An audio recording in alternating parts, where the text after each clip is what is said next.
আপনারা কি এই সেতুটিকে চেনেন? প্রতিদিন হাজারো মানুষ সুনামগঞ্জ শহরে প্রবেশ করে। সুরমা নদীর উপর দাঁড়িয়ে থাকা এই সেতু আব্দুস জহুর সেতু। কিন্তু কখনো কি ভেবেছেন এই নামটি যার, তিনি আসলে কে ছিলেন? শুধু একটি সেতুর নাম নয়, এটি এক সংগ্রামী জীবনের স্মৃতি। একজন ভাষা সৈনিক, একজন মুক্তিযোদ্ধা এবং মানুষের জন্য রাজনীতি করা এক সত্যিকারের নেতা আব্দুস জহুর। ১৯২৫ সালের ১০ নভেম্বর সুনামগঞ্জ জেলার তাহিরপুর উপজেলার বিন্নাকুলি গ্রামে জন্মগ্রহণ করেন তিনি।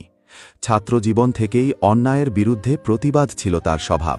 ব্রিটিশ বিরোধী আন্দোলন থেকে শুরু করে ১৯৫২ সালের ভাষা আন্দোলন, বাংলার অধিকারের প্রতিটি সংগ্রামে তিনি ছিলেন সক্রিয়।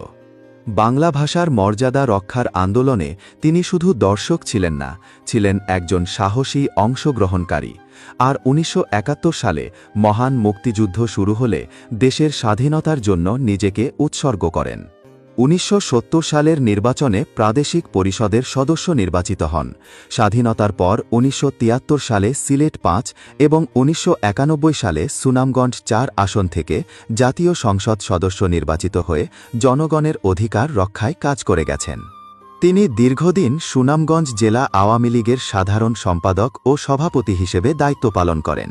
ক্ষমতা নয়, মানুষের ভালোবাসাই ছিল তার শক্তি।